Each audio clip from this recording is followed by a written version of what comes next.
warahmatullahi wabarakatuh. Kami dari kelompok 1 yang beranggotakan 1. Devina Juliani Putri, 2.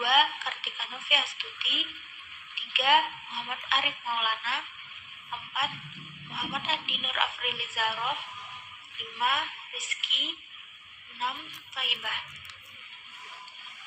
Di sini kami akan mempresentasikan hasil kerja kelompok kami dengan tema Pendidikan Pancasila pada mata kuliah Pancasila dengan dosen pengampu Bapak Selamat Maulana SPD MPD. Materi yang akan kita bahas: 1. Konsep Pancasila, 2.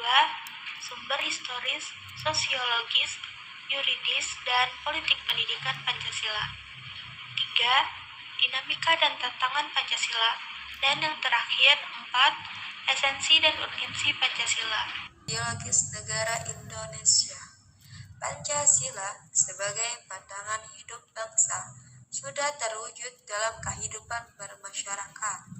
Sejak sebelum Pancasila sebagai dasar negara dirumuskan dalam satu sistem nilai. Sejak zaman dahulu, wilayah-wilayah di Nusantara ini mempunyai beberapa nilai yang dipegang teguh oleh masyarakatnya. Contoh: 1.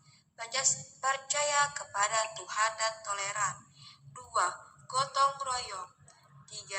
Musyawarah. 4. Solidaritas atau kesetiakawanan sosial dan sebagainya. 2.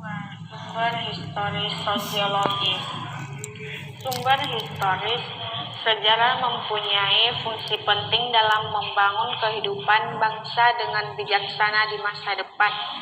Dalam peristiwa sejarah nasional, banyak hikmah yang dapat dipetik, misalnya mengapa bangsa Indonesia sebelum masa pergerakan nasional selalu mengalami kekalahan dari penjajah. Jawabannya antara lain karena perjuangan pada masa itu bersifat kedaerahan, kurang adanya persatuan, mudah dipecah belah, dan kalah dalam penguasaan iptek termasuk dalam bidang persenjataan. Sumber sosiologis. Sosiologis dipahami sebagai ilmu tentang kehidupan antar manusia, nilai kenegaraan dan kemasyarakatan yang terkandung dalam sila-sila Pancasila bukan hanya hasil konseptual seseorang saja, melainkan juga hasil karya besar bangsa Indonesia sendiri yang diangkat dari nilai-nilai kultural yang dimiliki oleh bangsa Indonesia sendiri melalui proses refleksi filosofis para pendiri negara. Sumber yuridis pendidikan Pancasila. Negara Republik Indonesia adalah negara hukum dan salah satu cirinya atau istilah yang bernuansa bersinonim, yaitu pemerintahan berdasarkan hukum rule of law. Pancasila sebagai dasar negara merupakan landasan dan sumber dalam membantu menyelenggarakan negara hukum tersebut.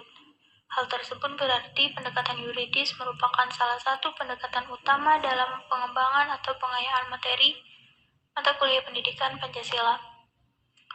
Urgensi pendekatan yuridis ini adalah dalam rangka menegakkan undang-undang law enforcement, yang merupakan salah satu kewajiban negara yang penting. Penegakan hukum ini hanya akan efektif apabila didukung oleh kesadaran hukum warga negara, terutama dari kalangan intelektualnya. Dengan demikian, pada gilirannya melalui pendekatan yuridis tersebut, mahasiswa dapat berperan serta dalam mewujudkan negara hukum formal dan sekaligus negara hukum material, sehingga dapat diwujudkan keteraturan sosial atau social order, dan sekaligus terbangun suatu kondisi bagi terwujudnya peningkatan kesejahteraan rakyat, sebagaimana yang dicita-citakan oleh para pendiri bangsa. Sumber politik pendidikan Pancasila.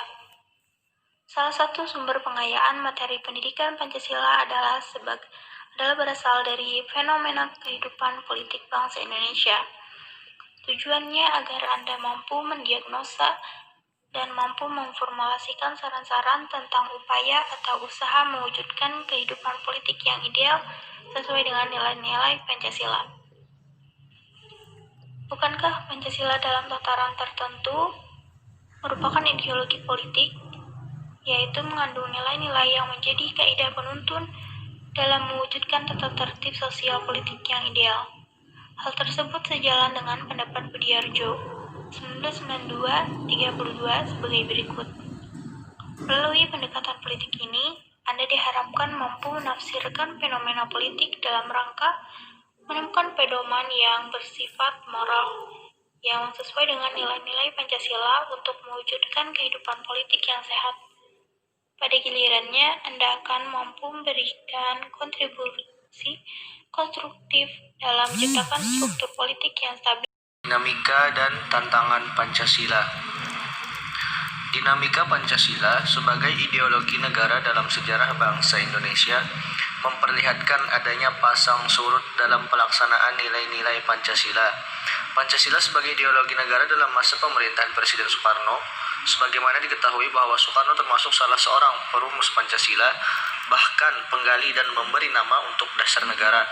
Pancasila sebagai ideologi dalam masa pemerintahan Presiden Soeharto diletakkan pada kedudukan yang sangat kuat melalui TAP MPR nomor 2/1978 tentang pemasyarakatan P4.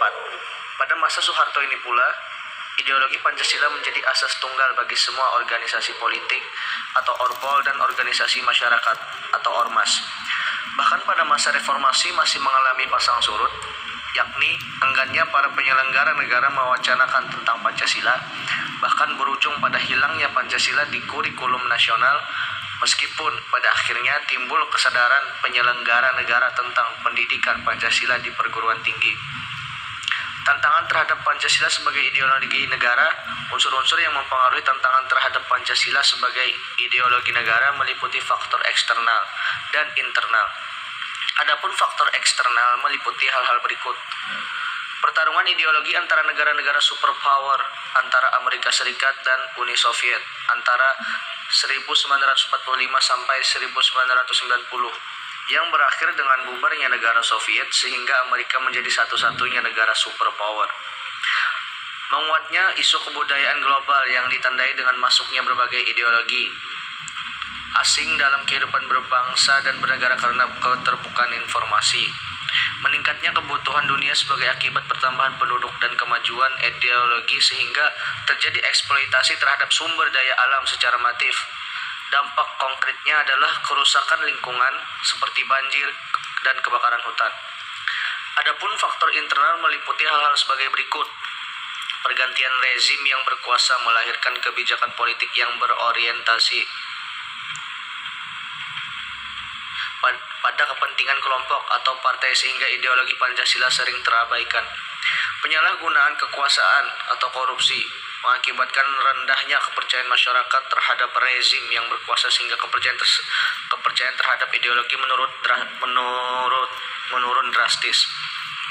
Penyelenggaraan pendidikan Pancasila sebagai mata kuliah di perguruan tinggi ditegaskan dalam Surat Edaran Direktorat Jenderal Pendidikan Tinggi Nomor 914/T/2011 tertanggal 30 Juni 2011 ditentukan bahwa perguruan tinggi harus menyelenggarakan pendidikan Pancasila minimal 2 SKS atau dilaksanakan bersama mata kuliah pendidikan kewarganegaraan dengan nama Pendidikan Pancasila dan Kewarganegaraan.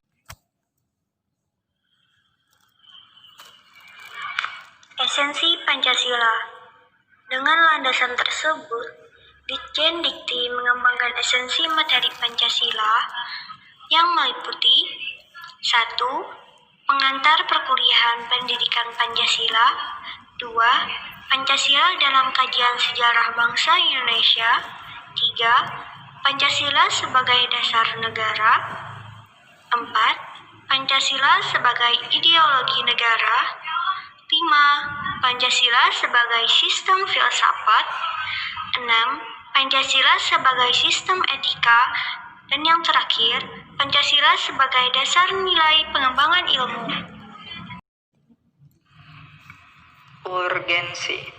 Urgensi pendidikan Pancasila yaitu dapat memperkokoh jiwa kebangsaan mahasiswa sehingga menjadi dorongan pokok leitmotif, dan bintang penunjuk jalan Red Star bagi calon pemegang tongkat estafet kepemimpinan bangsa di berbagai bidang dan tingkatan.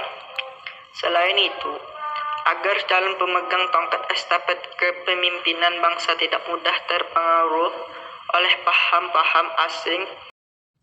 Sekian dari presentasi kami, salah hilaf mohon maaf. Wassalamualaikum warahmatullahi wabarakatuh.